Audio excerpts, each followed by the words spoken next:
안녕하세요. 정치를 쉽게 풉니다. 정치의 10단. 오늘 주요 언론들은 윤석열이 나라 팔아먹은 놈이 맞다는 증거를 30년 된 문건을 일제히 공개했습니다.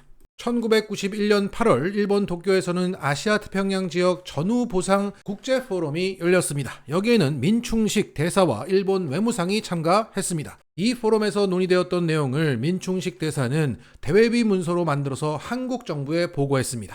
당시 그 문서에는 이렇게 되어 있습니다. 한일 양국 정부 및 국민 간의 인식 차이가 크다. 개인 청구권이 정부 간에 해결될 수 있느냐에 대해서 의문이 남는다. 1965년 한일 청구권 협정 당시 교섭 대표 간에도 협정이 정부 간 해결을 의미하며 개인의 권리는 해결되는 게 아니라는 암묵적인 인식의 일치가 있었다. 일본의 C나 S사부로 외무상도 동일한 견해였던 것으로 알고 있다. 정치적 해결이 아니라 명확한 법적 해결이 있어야 한다. 그러니까 1965년 한일 청구권 협정 당시에 한국도 일본도 한국민의 개인 청구권은 소멸되지 않는다는 공통된 인식을 갖고 있었다는 겁니다. 이것은 2018년 우리 대법원의 강제징용 판결과도 일맥상통하는 얘기입니다.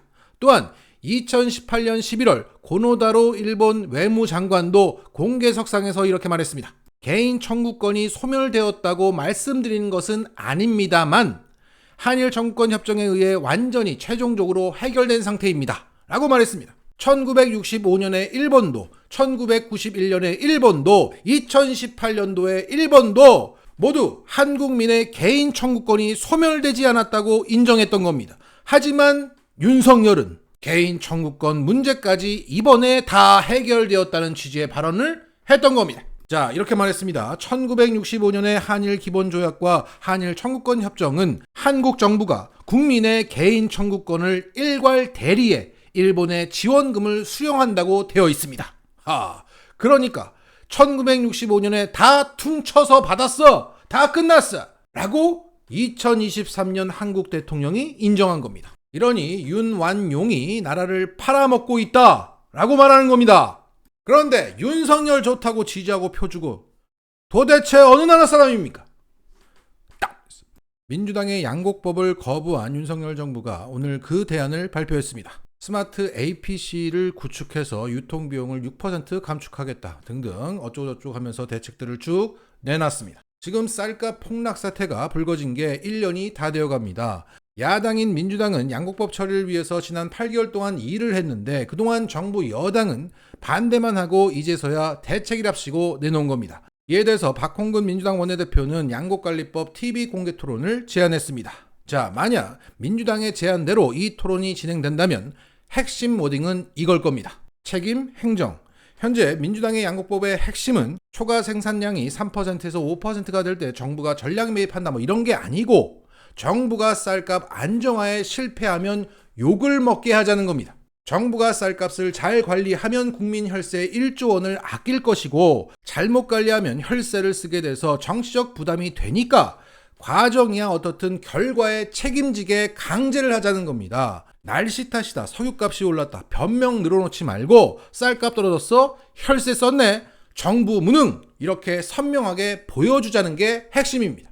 더 쉽게 말해 일반 회사에서 자주 언급하는 KPI, 핵심 성과 지표가 바로 민주당의 양곡법인 겁니다. 이러한 목표치를 설정하면 정부도 긴장 타고 공무원들도 신경 쓸 것이고 그러면 오늘과 같이 스마트 APC 어쩌고 하는 대책들이 쭉 나와서 실행이 되겠죠.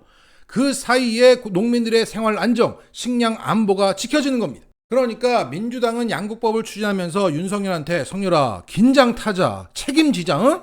이렇게 했는데 윤석열은 포퓰리즘이라고 거짓말하면서 책임지기 싫다고 거부한 겁니다. 이러한 거시적인 정부 견제 장치, 쌀값 KPI, 이게 바로 민주당의 양곡법인데 그걸 거부해놓고는 한다는 얘기가 밥 한 공기 다 비우자 이러고 있으니 기가 막힌 거죠. 그래서 지금 민주당의 양곡법을 거부하는 것은 결과에 책임지지 않고 날씨 탓, 농민 탓, 외부 변수 탓 하면서 무책임 행정을 계속하겠다는 얘기입니다. 자, 이런 가운데 오늘 클리앙에서는 이런 글이 올라왔습니다. 조수진이 밤 남기는 소리 하고 있네. 요즘 시민들이 쓸데없는 소리 하거나 개소리를 할 때 이런 얘기를 많이 한다고 합니다. 지금 포털에 가시면 이런 댓글들이 많아요. 그리고 오늘 대통령실에서는 윤석열의 양곡법 거부를 합리화하는 이유를 이렇게 댔습니다. 거부권을 유도당했다. 또 수동태 드립이 나왔습니다. 주가 조작을 해서 돈을 번 게 아니라 수익을 당한 거야 라고 하더니 거부권을 유도당했다고 말장난을 하고 있습니다. 그러니까 거부권 행사는 안 좋은 짓인데 민주당 때문에 하게 됐다는 거 아닙니까?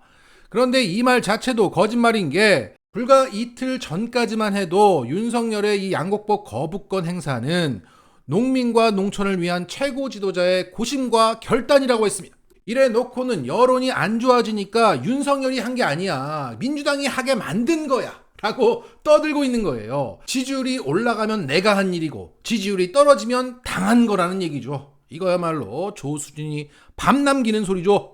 자, 윤석열이 4월 말 방미 기간 동안 미국 상하원 합동연설이 예정되어 있는데 거기서 영어로 연설한다고 합니다. Government Engagement Regulation Aggressive 이거 하겠다는 얘기입니까? 일본말로 하지 그래. 멤버 유지를 미국에 알리겠다는 거야? 자, 여기에 대해서 이런 짤이 올라왔습니다. 카카, 진짜 영어로 합니까? 뭔 개소리야. 연어 시키라고 이 새끼야. 야, 이건 진짜 만능 짤입니다. 자, 얼마나 뒷말이 나올지 벌써부터 기대가 됩니다. 그리고 요즘 편의점에 간 한동훈 밈이 화제입니다. 이것은 웹툰으로 업그레이드 되면서 더 확산되었고 주요 언론들까지 이것을 다루면서 한동훈의 깐족 화법이 크게 회자되고 있습니다. 이것은 최초 커뮤니티 클리앙에서 시작된 것입니다. 지난주 클리앙에서 이런 댓글이 올라왔죠. 한동훈은 질문을 받으면 편의점 진상 고객으로 돌변한다. 봉투 필요하세요? 라고 물었더니 내가 봉투를 필요하게 생겼어요? 봉투 안 필요하면 어쩔 건데요? 라며 나름 조리 있게 말싸움으로 이겼다고 으쓱해하는 진상이다. 그러자 클리앙의 황야의 노숙자님께서 이러한 시놉시스에 살을 잘 붙였고 그게 웹툰화되고 만두 전문점에 간 한동훈, 어디에 간 한동훈 등의 패러디가 나오면서 일주일 만에 포털을 장식하게 된 것입니다. 그리고 최근 노무현 전 대통령의 전속사진사였던 장철영 행정사는 라디오 방송에 나와서 이렇게 말했습니다. 지금 기자들한테 연락이 와서 저한테 제일 먼저 물어봤던 게 VIP2다. 혹시 예전에도 VIP2가 있었냐고 묻더라. 그래서 그는 그게 무슨 소리냐? VIP가 VIP지 VIP2는 뭐냐? 라고 반문을 하자 기자가 여사님을 VIP2라고 하는데 혹시 영부인을 VIP2라고 이야기를 하냐고 묻더라. 그래서 누가 그런 소리를 하느냐? 대통령을 VIP고 나머지는 다 여사님이고 끝이다 라고 답을 해줬다 라고 했습니다. 그러니까 지금 대통령실에서는 김건희를 VIP2라고 부르고 있고 그걸 기자들이 듣고 의아하게 생각해서 과거에는 어땠는지 장철영 행정사에게 물어왔다는 겁니다. 자, 이렇게 김건희가 대통령 행세를 하고 있는 상황을 풍자하는 짤이 오늘 나왔습니다. 빕스! Very important person set! 자, 정리하겠습니다. 오늘도 시민들은 어떻게 하면 윤석열의 실정을 잘 알릴 수 있을까? 이런 욕구가 폭발하고 있습니다. 이러한 갈증으로 가득 차 있기 때문에 우리가 쓴 댓글 하나가 누군가에겐 영감이 돼서 큰 웨이브를 만들 수 있는 겁니다. 때문에 우리는 떠들어야 한다. 나는 위트가 부족해. 댓글 쓰는 재주가 없어. 아닙니다. 그걸 보는 누군가에게 영감이 될 수 있다. 닥치고 댓글 마치겠습니다.